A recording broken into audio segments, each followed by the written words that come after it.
Entourage is a drumbeat, forks, plates, the sizzle of bacon. Ava Carter floats between booths at a store diner like a practiced ghost, hot coffee, quick smile, receipt in hand. The door chimes. A small boy stands on the threshold, pale as paper, eyes glazed like he hasn't slept. He's 8 maybe. He sways. Ava sees it before her brain names it. Sweat on his lip, shaky hands, the rubber bracelet on his wrist. She's across the floor in 3 strides. "Hey buddy," she says softly, "sit with me." "Right here," he nods bravely. She guides him to his right booth, the one near the napkin dispenser and the emergency kit she assembled herself.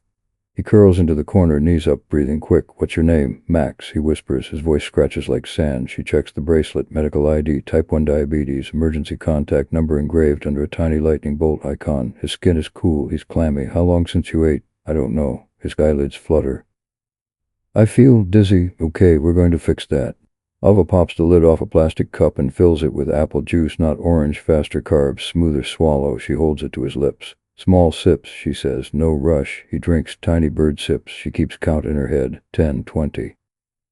She digs into her tote for her own lunch, peanut butter sandwich wrapped in wax paper, a banana bruised on one side, and the treasure she kept from a ship last week.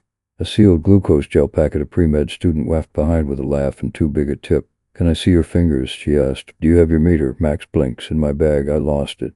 "Then we trust the symptoms," she says, half to herself. "You're okay. I'm right here." She tears the gel, offers a ribbon of clear syrup to his mouth. He grimaces, swallows. She breaks the sandwich in halves and sets one on a napkin in front of him. "You don't have to finish it," she says. "Just a bite." He bites, chews, swallows, breathes. At the counter, Brenda, the manager, with a bun so tight it lifts her eyebrows, stares over like a hawk. A Brengler snaps his fingers for refill. The grill calls out 2H walking. Noise presses in, but the booth is its own little room. Ava's voice stays low, steady. "Where's your grown-up Max?" "Car," he says. "It was loud. They were arguing. I opened the door. I wanted air then." His hand trembles. She squeezes it. "You're safe," she says. "You found the right booth." He nods again. The pallor in his cheeks warms to the faintest pink. The shaking slows. A thin smile tugs at his mouth, surprised to find itself there. Ava pulls a post-it from her apron and scribbles, "Fine child with low blood sugar. Kawava, store biter." She writes her number under it, presses it flat with her palm. Then she dials the emergency contact engraved on the bracelet. It goes to voicemail. "You've reached Grant. Leave a message." She files that name in the mental cabinet and keeps her tone calm like a work email. "Hi, this is Alva at a store diner in Brooklyn. I'm with Max. He had a low. He's okay. Please call me." She ends the call as Brenda materializes at the edge of the booth like a storm cloud. "What is this?" Brenda asks. "Is he a customer?" "He's a kid in a medical event." Ella says, "I'm handling it." "Handling what? You can't comp food. There's a policy." Brenda taps a laminated page visible only in her mind. "Liability, Ava. He needed sugar. You want to be a nurse? Go to nursing school." "I want him to not pass out on my floor," Ava says, softer than her heartbeat. Max blinks up at Brenda, then back to Ava. Fear sneaks back into his eyes like a shadow at noon. Ava angles her body to block the view. "I'll pay for everything," she says. "Take it out of my tips." "That's not the point." "It's exactly the point." Brenda opens her mouth. The Grubal dings again a couple ways a receipt. Brenda throws up her hands and stalks off, muttering about training and boundaries. Ava exhales. "Drink the rest of the juice," she tells Max. Then tiny bites. He obeys with solemn focus like it's a school test he wants to ace. After a minute he speaks, a little stroke. "Do you have a dog?" Ava smiles, off balance at the randomness. "No, my building doesn't allow pets. I have a cactus that hates me." He smarts. It's small but real. "What's a cactus's name?" "Tragedy," she says deadpan because it's always dramatic. He snorts bean. The kid is tabbing. Noise shuts at the door. Dwell Chabs treads in royal crisp. Through the diner's front glass, a black SUV eases into a no-parking zone across the street. Tinted windows. The kind of clean that reflects the whole block in shiny reverse. The engine idles. Ava tucks the side away. Focus. "Any allergies?" she asks. "No peanuts." "Then we're best friends." She watches him for the signs. Less gray skin, fewer microshivers, clearer eyes. She knows this terrain because the person she loves most lives on it. Jamie, her 14-year-old brother, the kid who taught her the difference between a snack and a life raft. She texts Miss Patel downstairs, "Quick, you home?" Just to confirm someone is there in case the day turns sideways, as days like to do. Max points at the napkin. "Can I take a piece for later?" "You can take all of it," Ava says. "I've got graham crackers in my locker, and actual crackers that taste like the memory of cardboard." He grins. It looks better on him than fear. She peels the banana, breaks off a small chunk, watches him nibble. The diner keeps spinning. A baby cries. Sinatra croons from the ancient speakers.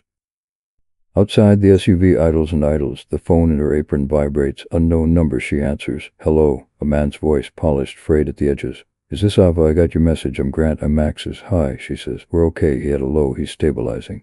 "Is he hurt? Where are you?" "Store diner. Corner booth. Coming slow. He's a little scared." I'm 2 blocks away, he voices, then gentles. Max, if you can hear me, booty, I'm on my way. Max hears. It's a little taller, clutching a cup. Tell him I can see the pancakes, he whispers. Ava relays the message. The voice laughs, the kind that's trying not to cry. Stay put, he says. Please. They hang up. Ava pockets the phone. The SUV across the street purrs like a cat that could swallow a fish whole. The door stays shut. Brenda reappears, folding her arms. Update, she asks like she's inspecting a souffle. His parent is 2 blocks away. And the bill, I told you to take out my tips. You don't make policy, Brenda says. You make coffee. Ava watches Max lick a smear of peanut butter from his thumb. He looks up at her with that fierce kid trust that slices you open and leaves you better. She turns to Brenda. We do NDA kindness, she says without thinking about why those words choose this moment. Not in this booth. What does that even mean? It means he's not a line item. Brenda scowls. A busser drops a tray. Silverware clatters like cymbals. The bell chimes again. The front door opens. A man steps in, perfect suit, no tie, urgency like static. His tall, lean eyes light in the back booth. Behind him, a woman in a dark blazer and 2 men with the posture of former linebackers pause at the threshold, scanning the room like the diner is a scene on a chessboard. Ava, the man asks, already moving. Here, she says. Max is okay. He slows only when he reaches the table, like a race car inching into a garage. He drops to one knee, face level with his son. Hey, champ, Max blinks, tears sudden and hot. I got lost, he says. I wanted some quiet. It got too loud, hub. Max nods. The man rests a hand between his shoulder blades, steady and safe. Thank you, he says to Ava without looking away from his kid. The words land with the weight of someone who knows what could have happened and knows he didn't stop it and knows someone else did. You're welcome, Ava says. He did great. The woman in the blazer exhales, smiles, but keeps measuring every angle. One of the men steps sideways, deliberately placing himself between the booth and the nearest iPhone camera. Subtle, not subtle. The SUV outside keeps idling, a metronome for a different life. Ava stands to give them space. She gathers the empty cup, the banana peel, the gel packet, the half sandwich that is no longer hers because it's his. The diner exhales with her like it was waiting. Then something catches her eye, past the man, past the polished shoes, out the window. A stranger across the street lifts a phone, lens pointed straight at the booth. The red dot of recording glows like a tiny, stubborn star. The SUV's rear door cracks open an inch, closes again, a choice being made. Ava's heartbeat ticks faster, not from fear, but from the slick familiarity of being watched by people who don't care what they're watching. She slides the post-it note onto the table anyway, her number in black ink, a small stake in a big ground.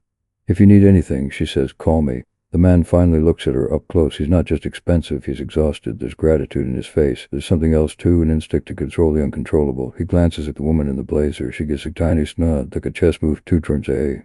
Absolutely, he says, we will. The bell chimes again. A regular asks for more ketchup. The afternoon tilts. The phone across the street keeps filming. And the SUV, now moving, pulls away from the curb, only to circle the block and return, settling back into the same illegal spot like it never left. Ava feels the air change the way it does right before thunder. Who's behind that glass, and why do they care so much about what happened in this booth? Delay equals 1. The red recording dot across the street keeps burning like a tiny lighthouse, and the black SUV settles back into the same illegal spot as if the city were its private driveway. Ava slides the post-it toward the man and steps out of the booth to breathe. The woman in the blazer clocks the phone outside, murmurs something into her earpiece, and one of the big guys drifts toward the door to block the shot. Brenda arrives like an alarm. Break is over, Ava. It wasn't a break, Ava says. He had a low. We're not a clinic, Brenda answers. You comped food. I'll pay for it. That's not how liability works. The man finally rises, keeping one hand on Max's shoulder. Up close, his expression is expensive and wrecked. I'll cover whatever she gave him, he says. An extra for the trouble. Brenda's smile is a sticker, glossy at thin. We appreciate your generosity, sir, but staff must follow policy. Ava feels the room tilt. The policy is for the crit vent. Brenda's eyes harden. Watch your tone. Max leans into his father. His voice is small but clear. She helped me. The woman in the blazer steps forward. Thank you, Ava, she says like she's issuing a press release. We'll be in touch. In touch about what? Ava asks. The woman's smile never moves. Standard follow-up. Customer slaps a 10 on the counter for eggs over easy. The bell clangs. The diner wants its rhythm bag. Brenda wants the universe that exists on her laminated sheet. Clock out, Brenda says. We'll discuss consequences after the rest. Consequences, Ava repeats, for stopping a medical emergency. Insubordination, Brenda says, mangling the word with confidence. And unauthorized comps, she points at the computer. Now, the man looks between them, something like distaste flickering behind his manners. He bends to Max, ready to head out. Champ, Max glances at Ava. She gives him the tiniest thumbs up. He nods and stands, banana peel in fist like a trophy. The woman collects a gel packet in the half sandwich like evidence. The man turns to Ava again. Thank you, he says, and it lands heavy one second time. We'll call. Ava nods. She doesn't trust her voice. They leave to the jingle of the door. The SUV exhales them, swallows them, pulls away. The phone across the street tracks the movement like a hawk. Brenda's voice snaps the air. Office. Now. The office is a broom closet with a window that looks at a brick wall. Brenda closes the door and sits like a judge. Ava stays standing because the chair leans at a weird angle that implies defeat. I am terminating your employment, Brenda says, cleaning quick like cutting a thread. You're firing me for getting a kid sitter. I'm firing you for violating policy, arguing with management on the floor, and exposing us to legal risk. Brenda slides a single sheet across the desk. Sign for your final check. You'll be paid through lunch. That was my lunch, Ava says, but it comes out tired, not clever. Brenda pretends not to hear. Return your apron and name tag. Ava looks at her hands. They smell like peanut butter and sanitizer. I've worked doubles for you. I covered Christmas Eve when your nephew had that recital. I've trained every kid you hired for 2 months and lost. Brenda folds her arms. We appreciate your service. You appreciate control, Ava says. And a rule book you can hide behind. Brenda leans in. You want me to list reasons? Camera saw you pull a minor into a booth without a guardian. You fed him without a waiver. If he had an allergy, we'd be toast. That man could sue us into powdered sugar. He thanked me. He also has the kind of lawyers who eat people like us for breakfast. Eva stares at the paper. The words blur. She thinks of rent due on the first, insulin copays that don't care about feelings, a Metro card that ticks down like a clock. She thinks of Jamie at home, pretending not to worry, pretending 14 is enough armor. How long do I have to clear my locker, she asks. 10 minutes. 30, Ava says. Brenda blinks. 15, Ava signs. Her name looks like it belongs to someone else. She hands over the apron and the plastic name tag with the chipped corner. The little magnet snaps in her palm, then falls silent. When she steps back into the light of the diner, the room is brighter than it should be. Sound distorts, the spatula on the grill, the squeak of a straw, Sinatra insisting in a voice that has never been fired that the best is yet to come.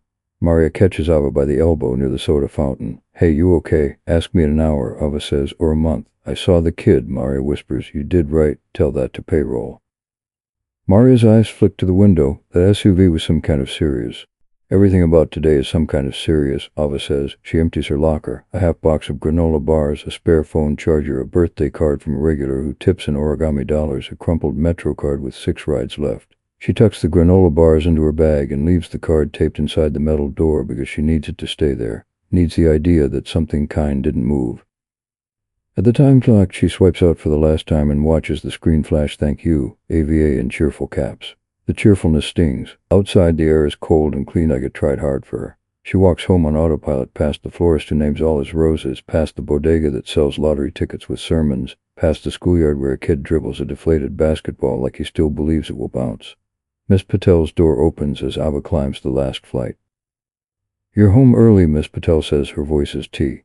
Long story, Ava answers. Short version, capitalism. Jamie's doing homework, Miss Patel says. I fed him leftovers. I fretted him lovingly about math. You're a saint. I'm nosy, Miss Patel says, and I care. She peers at Ava's face. Do you want to talk? Later, Ava says. I need to lie to my brother first. Inside the apartment, Jamie is hunched over a notebook like it's a puzzle he can solve by glare. He looks up, trying to be casual and failing.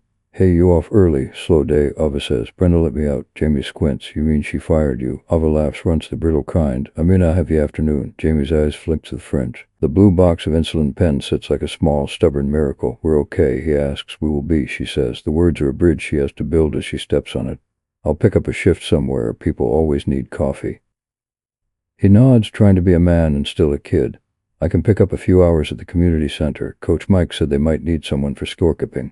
You have school. It's after. He says I can do both. She wants to say no. She wants to say yes. She says, like we try first. They eat cereal for dinner because it's simple. He wants half an old movie with the sound low. When the light slants orange and fades, Ava stands at the tiny sink and washes 2 bowls in a single spoon. Water runs clear, then warm, then cooler. The day sluices off in thin lines. Her phone buzzes with an unknown number. She stares at it until it stops. The text doesn't follow. Silence sits down with him on the couch and joins the family. At 7:08, someone knocks. Ava and Jamie look at each other. Another knock, 3 measured taps that sound like a calendar reminder. Expecting anyone? Jamie asks. No. She opens the door. The man from the diner stands in the hall under the yellow bulb, without his jacket, tie still missing, apology already rising in his eyes. The woman in the blazer is beside him like a shadow that knows contracts. 2 men anchor the far end of the corridor, pretending the hallway is a lobby. Hello, Ava, the man says, voice softer than it was at noon. I'm Grant Rhodes. Delay equals ones. The hallway smells like boiled cabbage and pine saw. Grant stands under the weak bulb with the posture of a man who has never been told to wait, hands open, apology visible.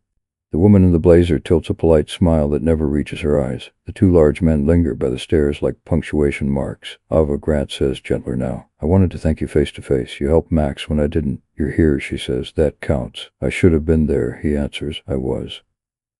Jamie hovers in the doorway, shoulders squared. Teenage guard dog. You're the dad. Yes, Grant says, looking right at him. I'm Max's dad. Jamie gives the tiniest nod but doesn't back away.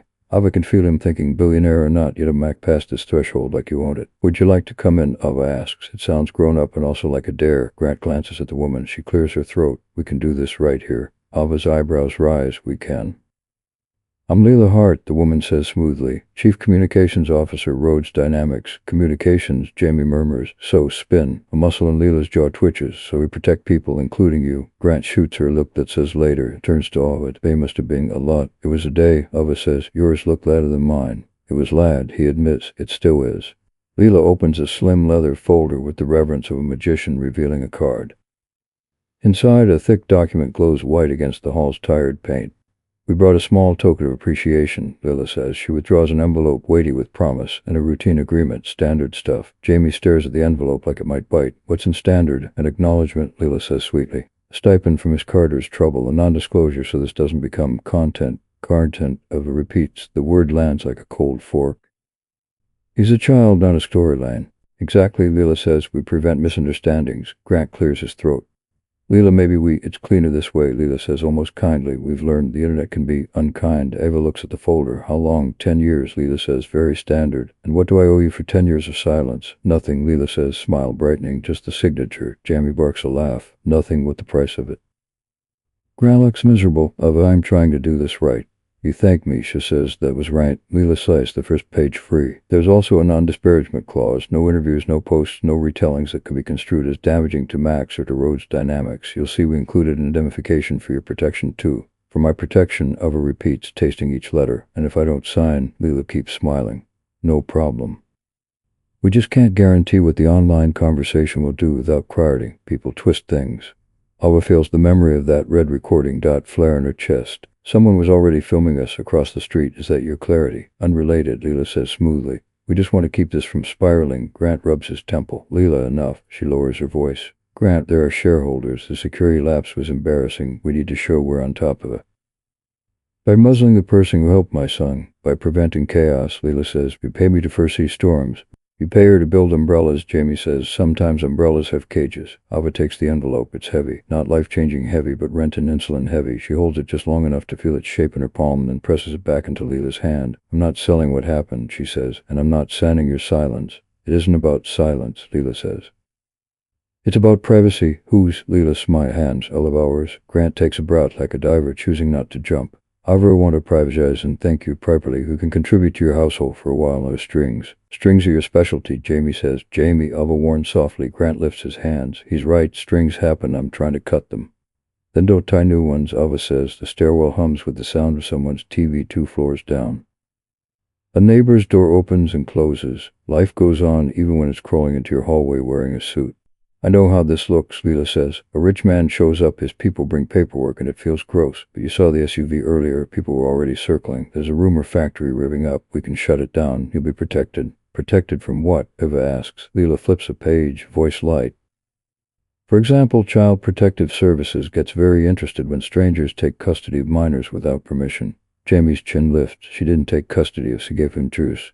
CPS won't care about your intent, Leela says. They'll care about forms. The temperature of the hallway drops a degree. Ava feels it in her teeth. Grant turns on Leela, voice low. We're not doing threats. It's not a threat, Leela says. It's an eventuality. We can avoid it.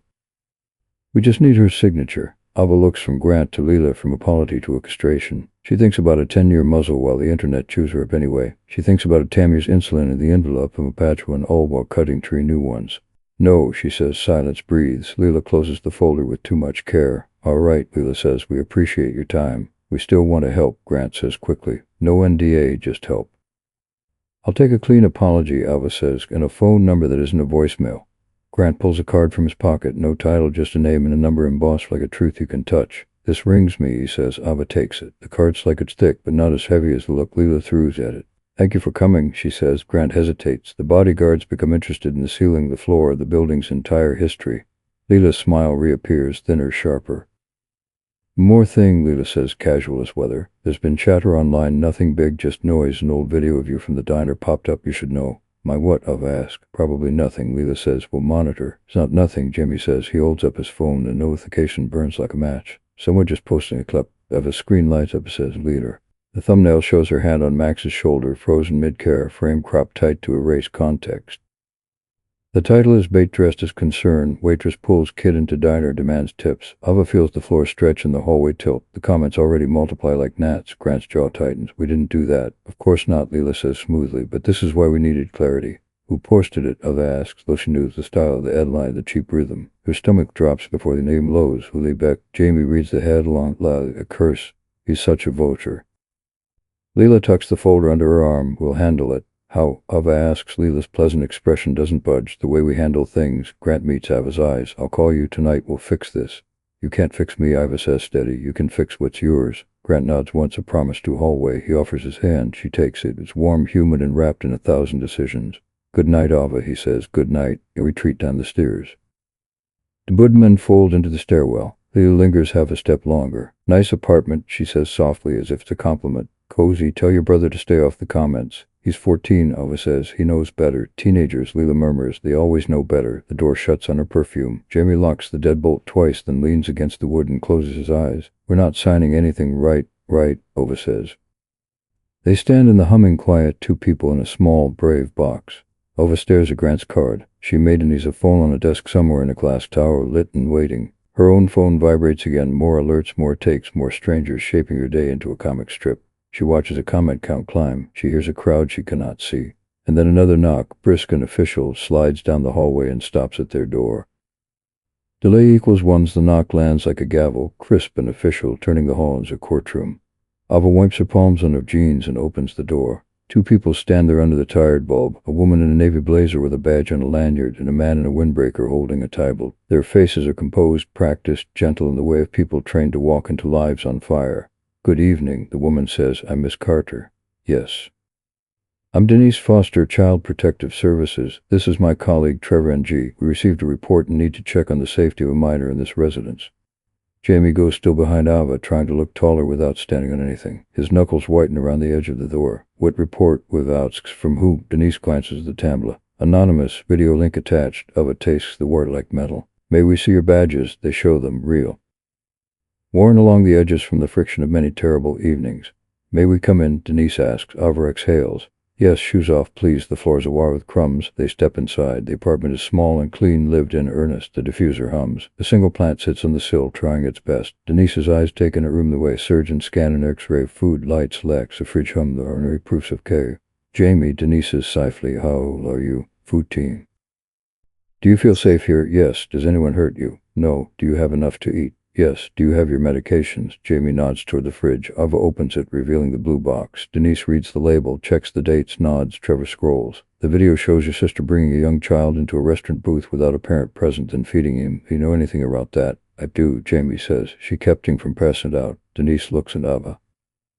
Tell me what happened. Ava tells it straight. She admits nothing. Nothing. Juice, gel sandwich, bracelet, a call. She notes the SUV idling, the phone filming, the father who thanked her twice.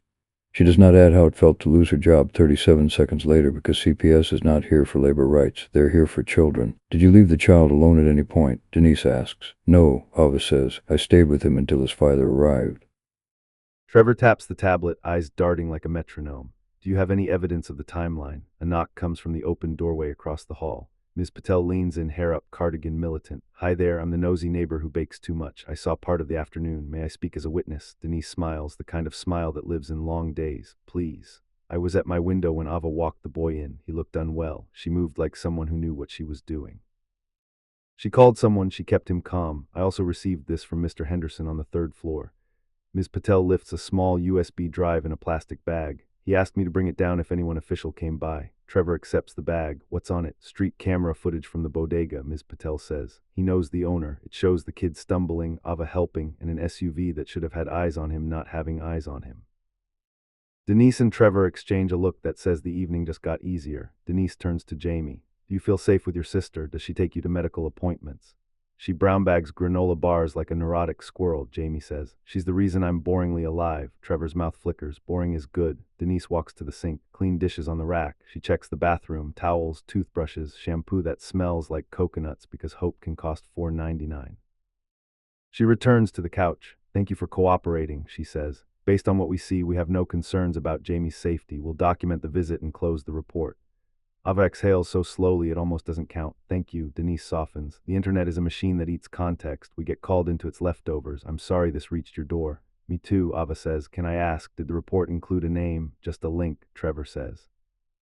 From an account called Oli Beck, Jamie finishes, staring at his phone. He just posted again. Denise stands. I suggest you avoid the comments. They're designed to make you forget who you are. Ms. Patel touches Ava's shoulder with 2 fingers, a blessing. Tea later, she says, and disappears. Denise hands back the USB. Keep it safe. If anyone questions you further, this helps. She lowers her voice. You did the right thing. They leave. The hallway swallows their steps. The apartment regains its shape, then breathes, then sits down again. Ava sinks to the couch. Her phone buzzes like a hornet. She flips it over and sees a notification from a contact she doesn't recognize. Grant Rhodes. She answers on the second ring. Ava, he says, voice scraped raw. I just got off a call I should have made before it was needed. Did CPS come? They did, she says. They closed it. We're okay. I'm relieved, he says, then almost a whisper, and ashamed. Shame's a start, she says. It doesn't feed anyone. You're right, he says. Silence flares, full of things he can't fix with a check. The clip, who posted it? Og, Jamie says from the kitchen. Guess, Oli Beck, Ava says. I've instructed our team to reach out, Grant says. But the more important thing, we have security footage that shows Max wandering off while our driver argued with a security detail. I'm looking at the failure in my house, not yours. Ava rubs her eyes. Your PR person tried to buy my silence. Leela thinks paper solves storms, Grant says. Sometimes it builds levees, sometimes it floods neighborhoods. So call off the flood. I'm trying, he says. Would you meet me tomorrow, not at the diner, at my office? I want to hear and I want you to see. See what? Where the decisions get made, he says, and maybe how we change them. Ava watches the tiny plant on the sill lean toward a streetlight like it believes it's the sun. She thinks of Jamie's insulin, the envelope she refused, the visit that could have upended their lives if they were a different kind of family. She thinks of Max, small and brave, choosing quiet and getting lost. Okay, she says, I'll come, but I'm not a photo op. You'll be a human being, he says. That's the point. They hang up. Jamie leans on the counter. You're really going? I'm not hiding in here, she says. I'm not letting strangers edit me. He nods, proud and afraid. I'll come after school. Deal, she says, but I go first. Night folds around the block. Traffic hums. Somewhere a siren tastes the air. Ava packs a small bag, granola bars, a pen, a notebook, a charger, the USB. She adds the post-it with her number because it belongs in this story. She places Grant's card on top like a key she might or might not use. At dawn, the city feels almost gentle. Ava rides the subway into Manhattan, standing near the door, watching tunnels bloom into stations. People scroll, yawn, exist. She checks her phone once. A new link pings. Child incident, suppressed narrative. The subject line is cold. The sender is blocked. The screenshot is an email. She doesn't know yet who leaked it. She only knows this. The lobby of Rhodes Tower is ahead, all glass and light and security. The revolving doors turn, and somewhere above them, a boy who likes quiet will soon spot her and run. Delay equals ones. The revolving doors spill Ava into a cathedral of glass and marble where footsteps sound like announcements. Security gates blink green, then red. A reception screen scrolls names that look like bank accounts. She tucks the USB deeper into her tote and walks to the desk. Appointment, the guard asks. I'm meeting Grant Rhodes, she says. He invited me. The guard's smile is policy. Name, Ava Carter. He types, waits, tilts his head. I don't see you. He said this rings him. She sets the simple white card on the counter. The guard's eyes widen a fraction at the number, the way people recognize a skyline. He picks up the phone. Ava's gaze lifts with the lobby. A glass mezzanine encircles the space like a balcony in a theater. People move behind it, tiny, expensive, curated. Somewhere up there, a boy who likes quiet will soon spot her and run. The guard covers the mouthpiece. Someone from communications is coming down. Ava knows what that means. She steps aside as a trio in navy moves through the turnstiles like water. 2 men with shoulders and Leela Hart, blazer immaculate, smile already framed. Ava, Leela says, like they're old friends who scrapbook. What a surprise. You invited me, Ava says. Grant is in back-to-back briefings, Leela answers. Let's find a quiet corner. I'm here to see him, Ava says, not a corner. Leela's smile doesn't move. He asked me to handle. The elevator bank dings. The doors part, a small blur darts out, followed by a winded assistant. Max, blue hoodie, too thin backpack, shoelace trailing, locks onto Ava and sprints, skidding on the polished stone. He collides with her legs and wraps his arms around her waist like a life preserver he recognizes.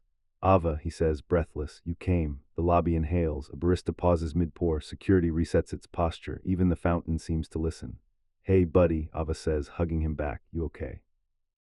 Told them I needed to see you, he says into her coat. It was too loud upstairs. Leela recovers, clapping lightly. Max, sweetie, we have a schedule. Max looks up, blinking. Hi, Ms. Hart. Back upstairs, please. He tightens his grip. Max, a voice calls from the mezzanine. Grant is there already, one hand on the rail, his suit the color of a storm, thinking about it. He takes the stairs instead of the elevator, moving fast, ignoring the choreography of his life. Dad, Max says. Grant reaches them, chest heaving in a very expensive way, and then he just stops, taking in the scene. His son, the girl who became a person, the PR machine that forgot the difference. Hi, champ, he says, resting a hand on Max's shoulder. He meets Ava's eyes. Thank you for coming. I said I would. Leela wedges a sentence into the space. Grant, we've arranged a room on the mezzanine to debrief. Legal prefers no, Grant says, soft the way a locked door is soft. My office. Leela blinks. For optics, the mezzanine. My office, Leela. Ava swallows. One thing first. She taps her tote. I brought proof. Street cam from the bodega. It shows what actually happened.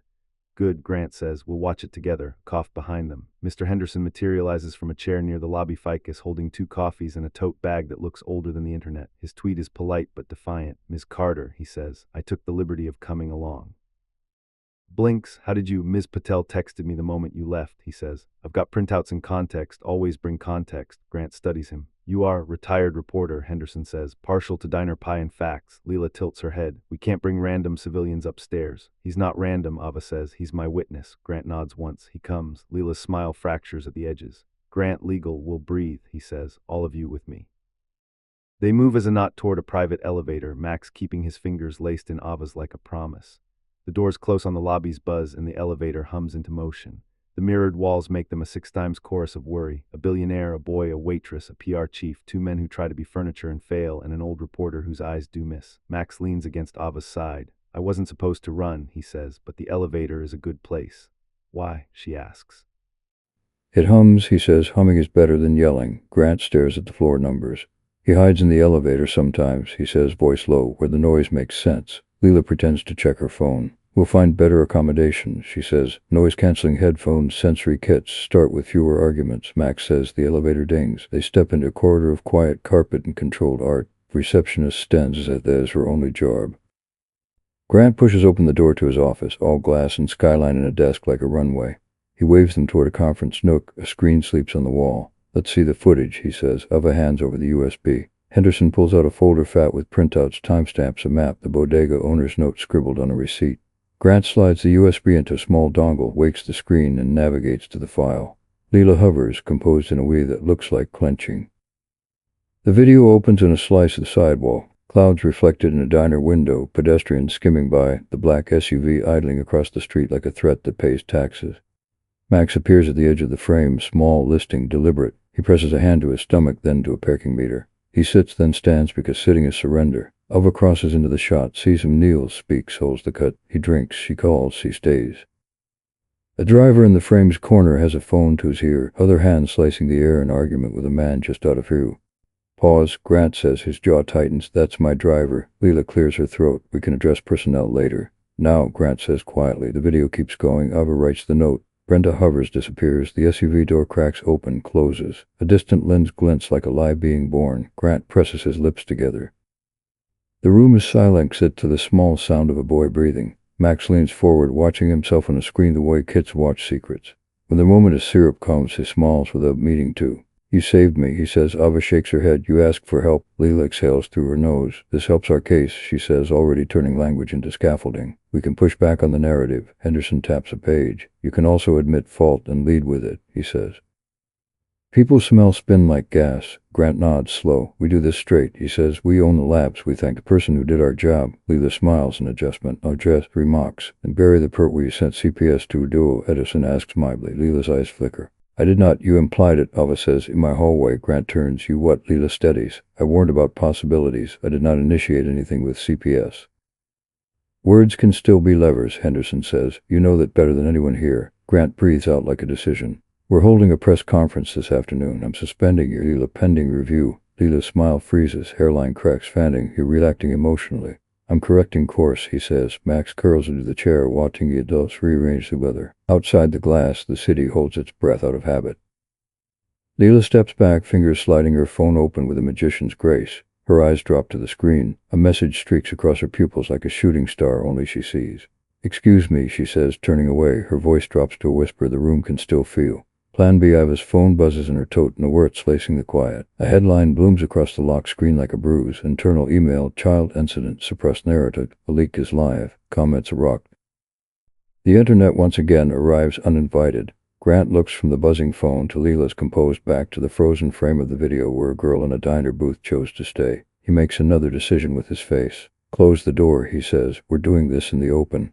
And then the screen goes to full, the playhead inches forward, and what they choose next will either clear the air or light the match under it. Delay equals ones, the door seals with a hush, and the city becomes a postcard behind glass. The leaked headline still thumps on Ova's phone on the wall. The paused street cam waits like a witness who won't blink. Grant steps into the center of the room and steadies himself as if bracing for surgical lights. "We're doing this in the open," he says. "No more maneuvers." Leela folds her arms, eyes cool. "Then we need language, timing, and a lane." "I can craft, you can sit," Grant says, kind, not soft. He turns to Henderson. "You've chased truth for a living. I'd restart by calling the thing what it is," Henderson says. "A lapse in duty, caught on video, corrected by a stranger. No jazz hands." Max swings his legs, watching the screen. "And no yelling," he adds. Grant nods. "No yelling." Ava sets her tote on the table and pulls out the USB like a small flag. "The footage shows a timeline. Use it. Also the 911 log from my phone. We'll release both," Grant says. He looks at Leela. "Draft a statement for the press conference at 2:30. It will include a formal apology to Ava Carter by name and an admission that our team lost track of my son." Leela's smile is a pencil line. "We should avoid naming her to reduce targeting." "You already put a target on her," Ava says. "Your standard agreement did that. SUV glare did. The way you walk through rooms like other people or props did." Grant lifts a hand, owning the sting. "We name her because we owe her. We also commit to covering any legal costs she incurs as a result of this mess. Into a standing policy change, we will not use non-disclosure agreements to sanitize acts of human decency." Henderson's eyebrows climb. "Say that line exactly." Grant turns to Ava. "You said it first." Ava shrugs. "I was angry." "Anger has good copy," Henderson says dryly. Leela taps the screen, fingers a blur. "Fine, we'll lean into contrition, map a corruptive plan, and offer donations of relevant charity." "Donations don't fix scaffolding," Ova says. "People will smell the gloss." Grant meets her eyes. "What would not smell like gloss?" "Change the day-to-day," Ova says. "Teach your drivers and security how to handle medical stuff and sensory overload. Give them discretion to choose care over protocol. Add response kits to every car, and if a worker follows their gut to help a kid, you back them instead of sending a suit to muzzle witnesses." Silence breathes, then Max, "Like kits." Grant nods like a bell. "Done." A chime cuts the air. The conference phone flashes bored. Leela reaches first, then hesitates when Grant lifts it himself. "Grant," a voice crackles. "We're seeing the leak. Do not speak publicly until we review exposure." "I'm speaking at 2:30, Grant says. "Live." "That's unwise. Counsel can join me on stage," he says. "But we own this. I failed my son and my team failed our duty. We're not bearing the lid." "Shareholder value. My kid is not a ticker symbol," Grant says. Voice level is a spirit level. "We're done here." He ends the call gently, like putting down a fragile past. Leela's expression could slice ice. "You just widen the blast radius." "Maybe," he says.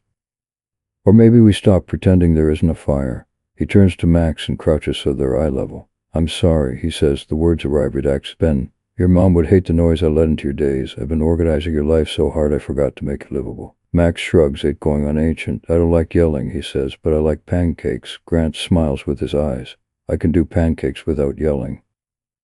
Ava looks away because privacy deserves a moment, even in a glass room.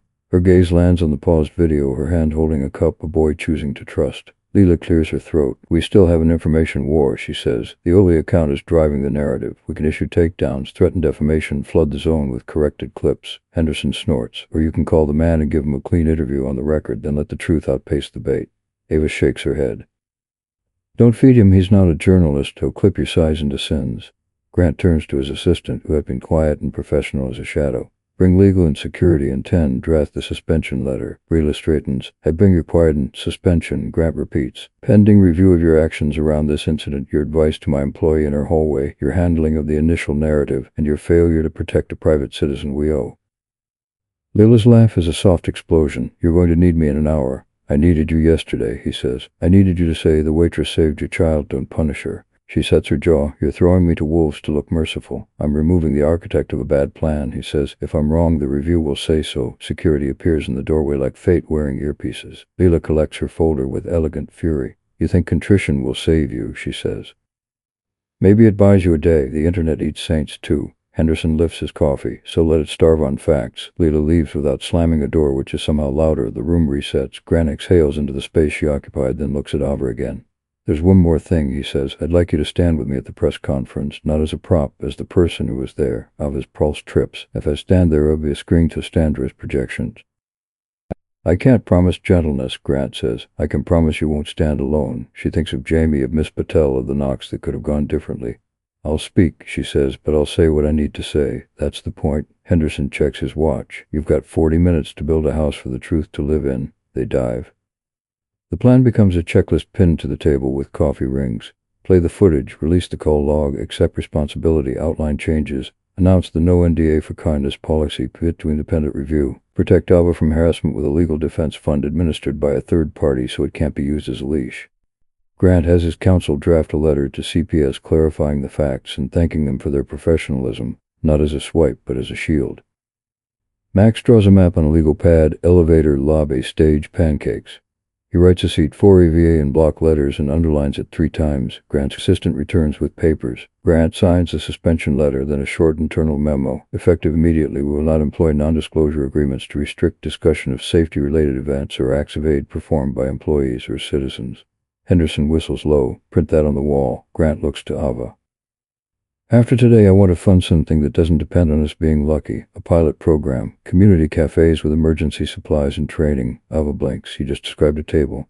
Then help me build it, he says. Design it, wrote it, UCAV. I don't want a job because it went viral, she says. I want a job because the work matters. Good, he says. This is work that matters. The clock nudges them forward. They walk toward the elevator as a small convoy. A father, a son, a waitress with a spine, a reporter with paper armor, and a company trying to remember it's made of people.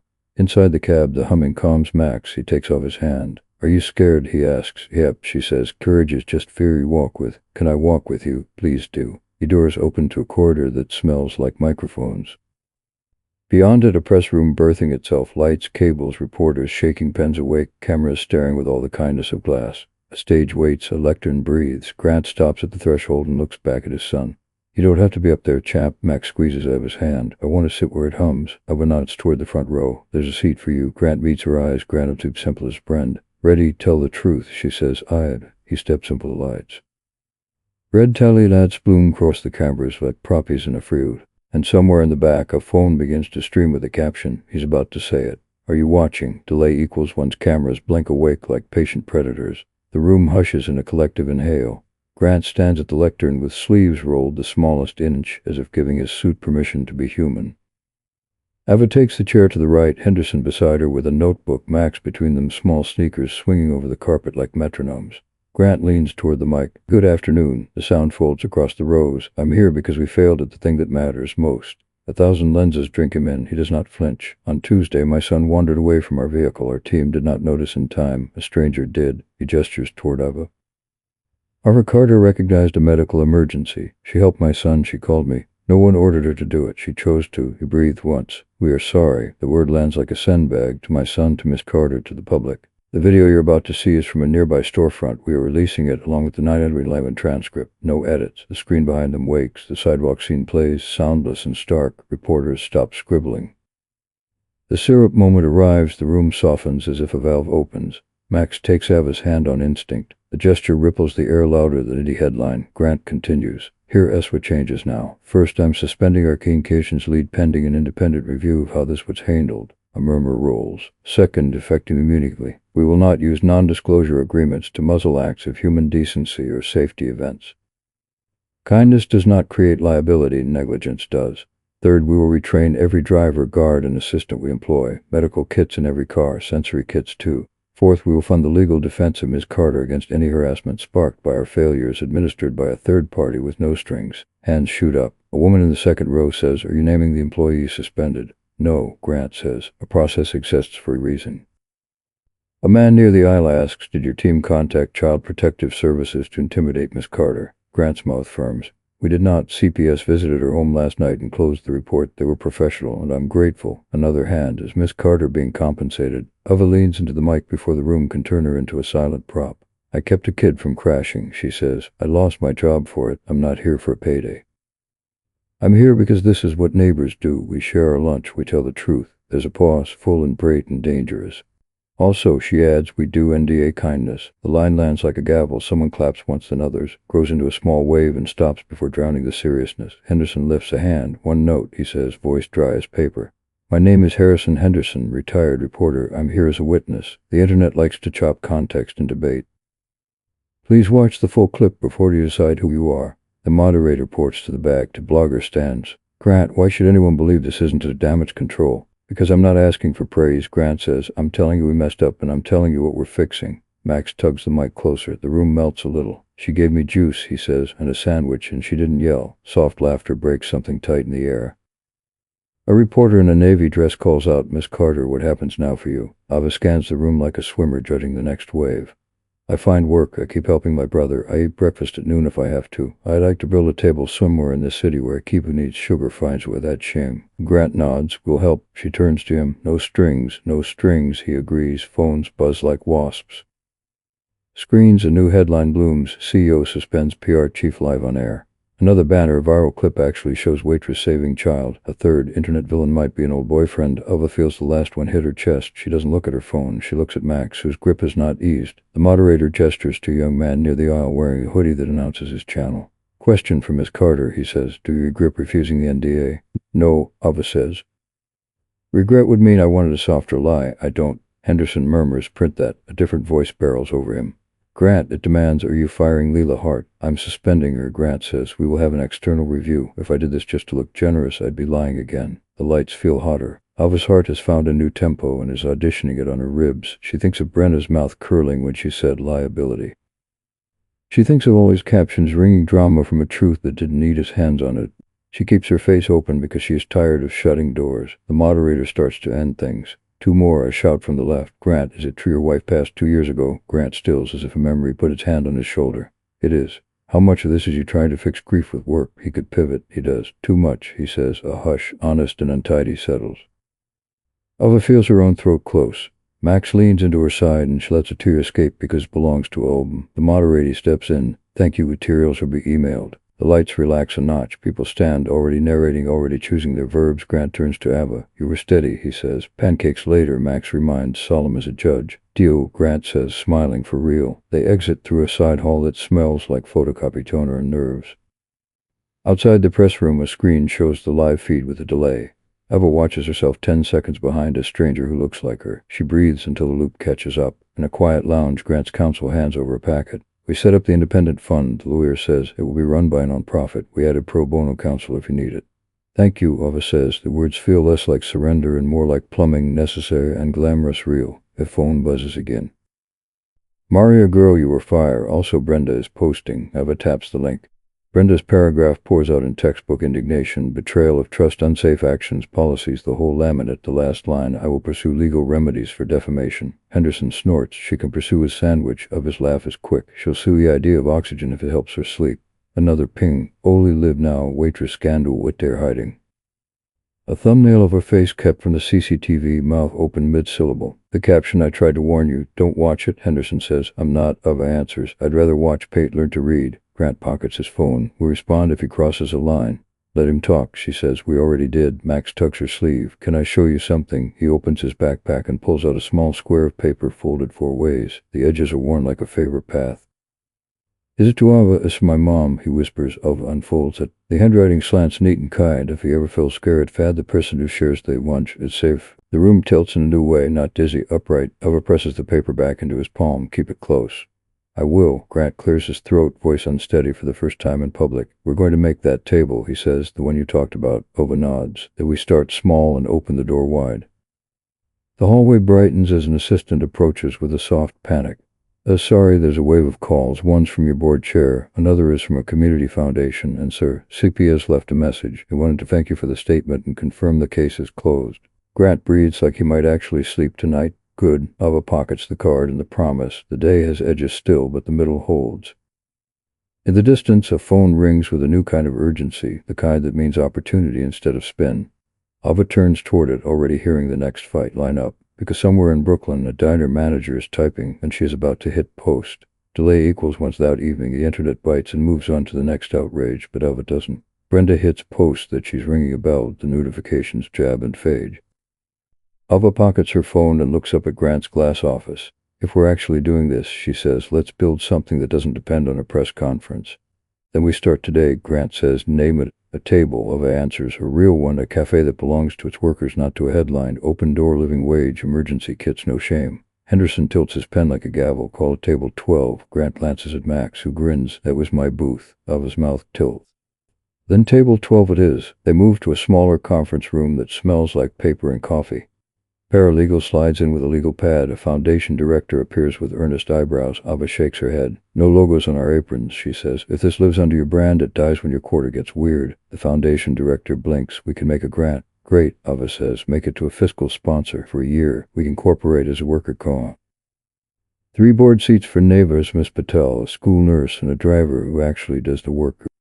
Over the next 48 hours, they trade emails, vet the fiscal sponsor, and sketch bylaws that read like a promise instead of a trap. The paralegal builds a checklist: worker cooperative, independent board, restricted funds for emergency kits, monthly transparency reports. And transparency, Ava adds. Post the numbers, rent, wages, tips, grants. Tell the truth when the math is public.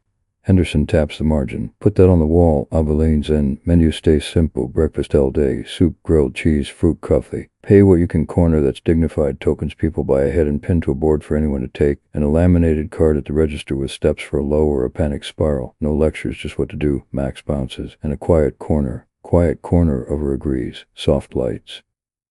Headphones, books people actually want. Grant looks to counsel.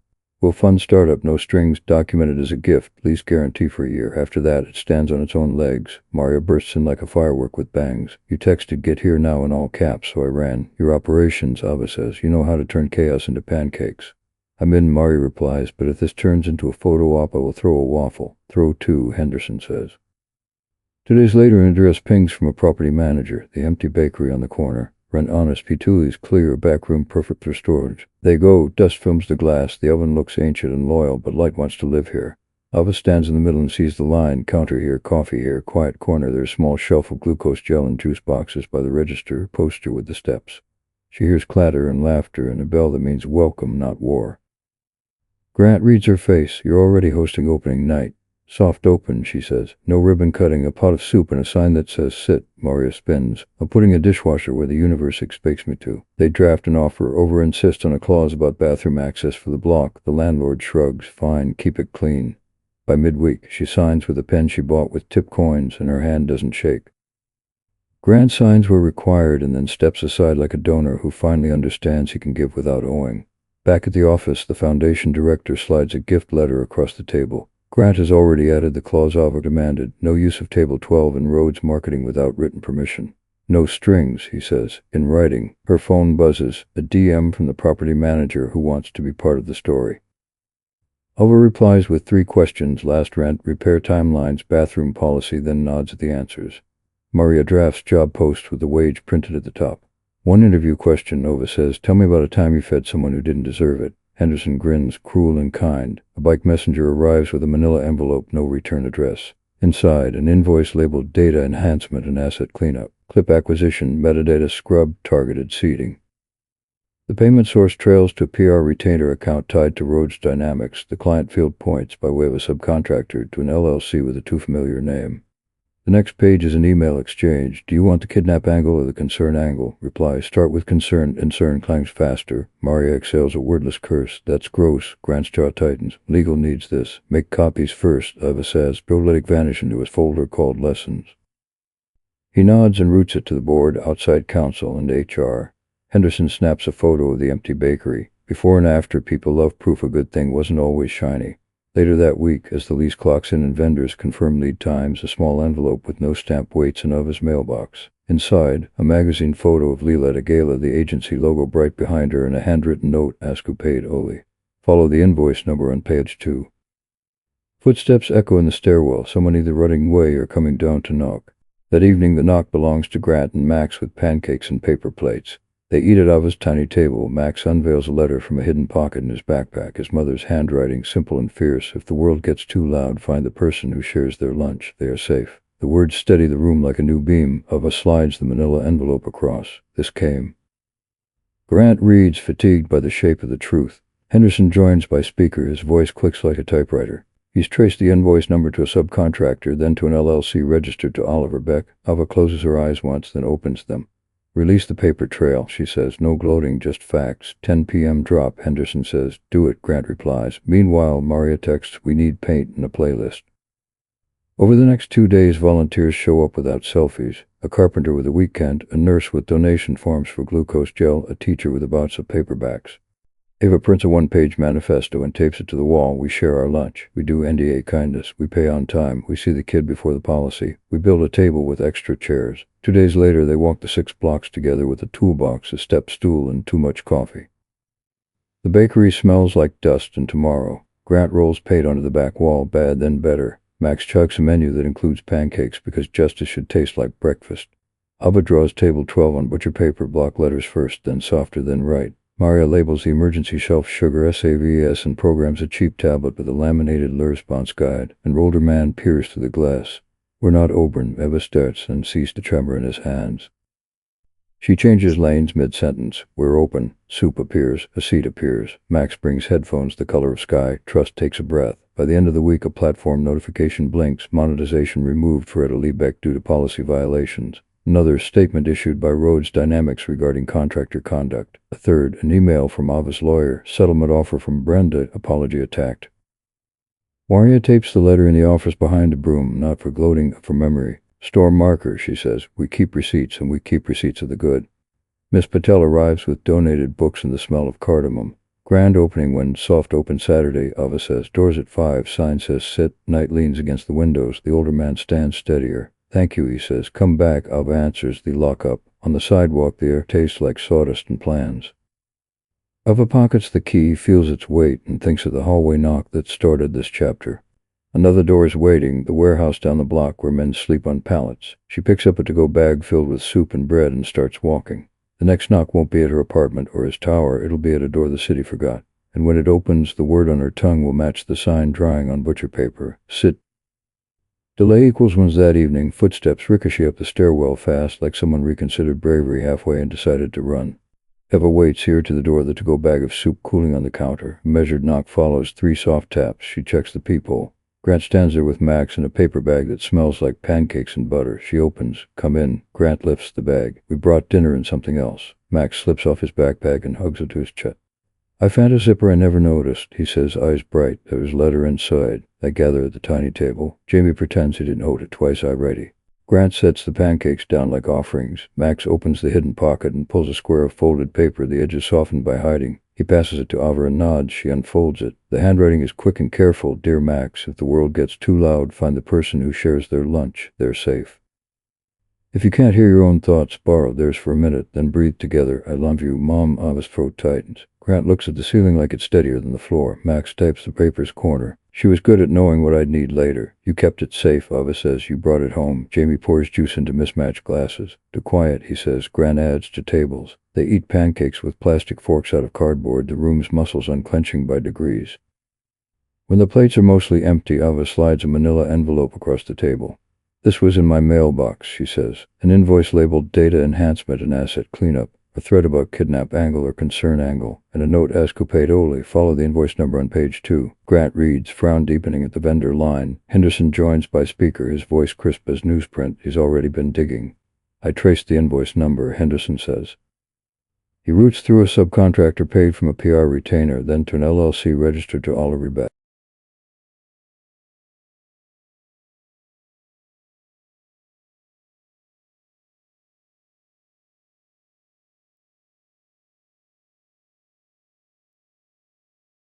If you authorize it, we release the paper trail at 10. No adjectives, just receipts. Release it, Grant says. Ava nods. No gloating, just facts. Over the next 2 days, Henderson compiles a clean packet with timestamps, vendor IDs, and payment hops. Ava's lawyer drafts a public cover note that reads like plumbing, unflashy, necessary. Volunteers begin to trickle into Ava's inbox without selfies. A carpenter with weekends free, a nurse with donation forms for glucose gel, a teacher who swears by book drives and grilled cheese. 2 days later, they walk the 6 blocks to the empty bakery with a toolbox, a step stool, and too much coffee. Dust veils the front window, the bell over the door coughs and then remembers how to ring. Maria is already inside with a tape measure and a playlist. She points like a general. Counter here, dishwasher there, quiet corner under the lamp that doesn't judge. Grant rolls paint onto the back wall. He is terrible for 20 minutes and then, by force of humility, fine. Repetition, he mutters, the great equalizer. Max chucks a menu on leftover cardboard: pancakes, soup, grilled cheese, fruit cups, coffee. Underneath, in careful block letters, pay what you can, no questions. Ava draws table 12 on butcher paper, block letters first, then softer, then right. Maria labels a shelf sugar SAVS and programs a cheap tablet with a laminated low response guide. Small sips, fast carbs, call number on bracelet, breathe together. A knock on the glance interrupts the pape. An older man peers in, beard like frost, eyes careful. Ava opens the door. We're not open yet. She starts, then sees the tremor in his hands. She changes lanes mid-sentence. We're open. She brings soup. He takes the quiet corner like it owes him nothing. Max hands him blue headphones and a tattered paper bag. Trust adjusts its shoulders. Back at the table, Eva prints a one-page manifest and tapes it to the wall. We share our lunch. We do NDA kindness. We pay on tab. We see the kid before the policy. We build a table with extra chairs. Henderson photographs the empty room. Before and after, he says, proof a good thing wasn't always shiny. By the end of the week, a platform notification blinks onto Ava's phone. Monetization removed for Ed Beck due to policy violations. The mother, statement issued by Rhodes Dynamics regarding contractor conduct. A third arrives from her lawyer's subject line: steady settlement offer. Brenda wants out. Maria reads the attached apology and tapes it in the office behind the broom. Storm marker, she says. We keep receipts of the bad and the good. Miss Patel arrives with a box of donated paperbacks and the smell of cardamom. Grand opening when, she asks. Soft open Saturday, Ava says. Doors at 5. Sign says sit. They paint until the light turns hung. Grant learns the quiet toy of washing paint trays. Jamie wires the cheap pose and sets up a pay-it-forward board, the tokens already forming a small constellation. Max folds napkins with the reverence of origami and tucks an extra gel pack into the register because love wears plastic sometimes. Night settles against the window like a friendly cat. The older man from earlier stands steadier. Thank you, he says. Come back, Ava answers. On the walk home, the block feels different, as if the street itself has sat down. Ava pockets the key, feels its new weight, and remembers the hallway knock that began this chapter. Another door is waiting, the dented gray of the warehouse around the corner where men sleep on pallets. She packs a to-go bag, soup, bread, napkins, and a small packet of glucose gel. She doesn't write a note. The bag is the note. Inside the apartment, quiet blooms. Max snaps on the couch the letter from his mother folded into his hoodie like armor. Grant stacks paint chips into a pile that looks like decisions. Jamie rinses brushes in the sink, water turning the color of future walls. Henderson texts the link at Tank 0, 4 p.m. The story is live. The N-Boys trail that trying to bend a life. The prose is patient. The images are boring in the best way. Scans, stamps, arrows. Comments fill with the rarest sentence. The internet knows I was wrong. Oven reads 3 and stops. She doesn't need the rest. Pancakes again in the morning. Max murmurs without opening his eyes. Pancakes forever, Grant says. Forever is a long shift, Maria replies from the doorway, having returned with a bag of screws and a grin. But I'll clock in, Eva smiles. Tomorrow we hang a sign. Today, Jamie counters. He checks the time, technically. They laugh the small laugh of people who are too tired to stand and too proud to sit down yet. Ava slips on her coat and lifts the to-go bag. You going now? Grant asks. Yeah, she says. A door down the block forgot what warm feels like.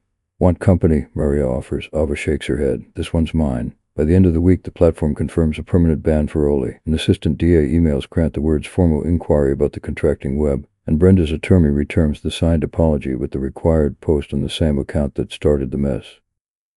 Henderson sends one last text before sleep. You won, don't crow. Build. Ava steps into the cold. The warehouse is dented and gray, the kind of gray that forgets its own name. She knocks once, then again. The sound polite and stubborn. Metal scrapes. A wary eye appears. Soup and bread, she says. No strings, no questions. The bolt slides. A hand takes the bag. Warmth transfers like a secret. On the way back, Ava rehearses a different knock, the one she offers every day now to anyone wandering in from a loud world. Sit. The sign drying on butcher paper will say the same. The room will back it up. And somewhere in a backpack, a letter will keep saying the quiet part out loud. Find the person who shares their lunch. Delay equals once. The warehouse door is dented and gray, the kind of gray that forgets its own name. Ava knocks once, then again. The bolt scrapes. A tired man peers through the gap, eyes weary, nose catching the steam from the bag in her hands. Soup and bread, she says. No strings, no questions. A pause, then the door opens wider. Two others drift close, all elbows and coats. They accept the bowls like truce offerings. Someone says, haven't it warm in days. Ava leaves extra napkins and a small packet of glucose gel beside the bag. For emergencies, she adds, tell the others. On the walk back, the black feels different, as if the street itself has sat down to exhale. She tucks the empty bag under her arm like a promise and sleeps for 3 hours with her shoes by the door. Morning arrives with a line of contractors and volunteers. Table 12 has a heartbeat before the sign even goes up. The plumber whistles a bass line while he replaces stubborn pipes. Maria labels everything with tape and handwriting that looks like joy. Grant brings a used dishwasher that gleams like an apology learning to work. Max chucks a menu on the sidewalk: pancakes, soup, grilled cheese, fruit cups, coffee. Under it, in careful block letters, pay what you can, no questions. Jamie flips the open sign at 5. People come in like weather, nurses off nights, a delivery driver who smells like rain, a teacher counting coins, a grandmother who wants a booth near the window. The older man from last night returns and takes the quiet corner without asking. Max hands him headphones and a book. The room hums. The hum becomes a rhythm. Brenda's liar emails the signed apology and a settlement with a number that will rebuild them up that almost broke. Maria prints the letter and tapes it in the office behind the broom, not for gloating, but for memory. Store marker, she says. Ava nods. We keep receipts. We also keep receipts of the good. At 7, a mother drags in a stroller, cheeks chapped. We're closing, Ava starts and then sees the shake in the toddler's hands. She swaps the line mid-breath. We're open, juice, crackers, a seat. The mother cracks without making sound. Ava tutters a shoulder once. The room adjusts, gentle. Small people learn how large rooms can be when kindness is their ceiling. Holy goes live 2 more times before the platform finally pulls the plug for good. The invoice thread makes the rounds, dry, relentless, boring in the most healing way. Henderson's piece lands in print. The headline isn't spicy, it's patient. The comments fill with saw the video, good on her, and the rarest phrase on the internet, I was wrong. Ava's lawyer confirms Brenda's case is closed. An assistant DA messages Grant about Leela. The word investigation tiptoes into sentences that used to be full of confidence. Somewhere a meeting happens in a room that looks like every room that ever decided things, and a few familiar names leave with boxes. Ava doesn't celebrate. She makes more soup. Friday bleeds into Saturday. Soft open, Ava keeps saying, but the neighborhood has already decided on louder adjectives. A local musician plays a battered guitar by the door for coffee and a sandwich, and suddenly breakfast has a soundtrack. Miss Patel organizes the pay it forward tokens into a mosaic that looks like a sun. Jamie posts a photo of the emergency shelf with a caption that reads like a manual for better days. People share it not because it is viral, but because it is useful. Grant shows up in jeans and spends the dinner rush doing dishes. He is bad at it for 20 minutes, then astonishingly fine. Repetition, he mutters. Humbling, Maria shouts, wash the corners. Like a coach, he laughs. Max wipes tables with serious focus, pockets full of folded notes from his mom and an extra gel pack because some habits for love wearing plastic. Near closing, a board member in an elegant coat slips in, orders soup, and sits quietly, no fuss. On her way out, she leaves a check with no memo line, just a handwritten line, no strings, please. Ava tucks it in a tin by the register under the start of day 20s in a crayon. She sleeps 4 hours that night and dreams in knives and aprons and someone saying thank you in a voice she trusts. Sunday morning, a line forms before the door. The church crowd shares pew gossip with the night shift. A firefighter reads to a kid while his pancakes cool. Henderson plants himself at the corner table with his notebook, buying refills and asking strangers for their stories. This place is a newspaper, he says, but with butter. At noon, a woman Ava doesn't know steps up to the counter, eyes shiny.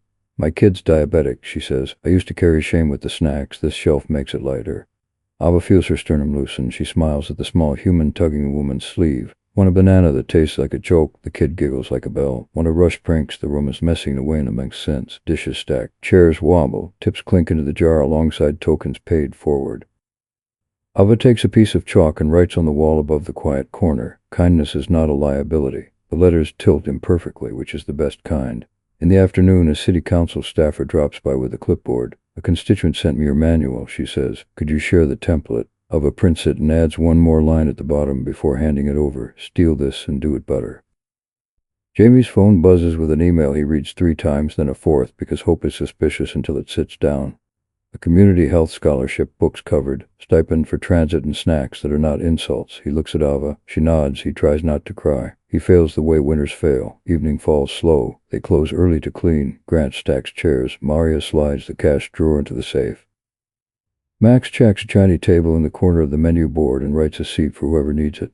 A shadow passes the window. A gentle knock. Ava opens the door. Leela stands on the sidewalk in a coat that's learned humility. No entourage, no folder. Eyes naked in a way that terrifies even brave people. I came to apologize, Leela says, not to clear anything, to say it out loud. Ava holds the door not wide, not closed. Say it. I called the storm a strategy, Leela says.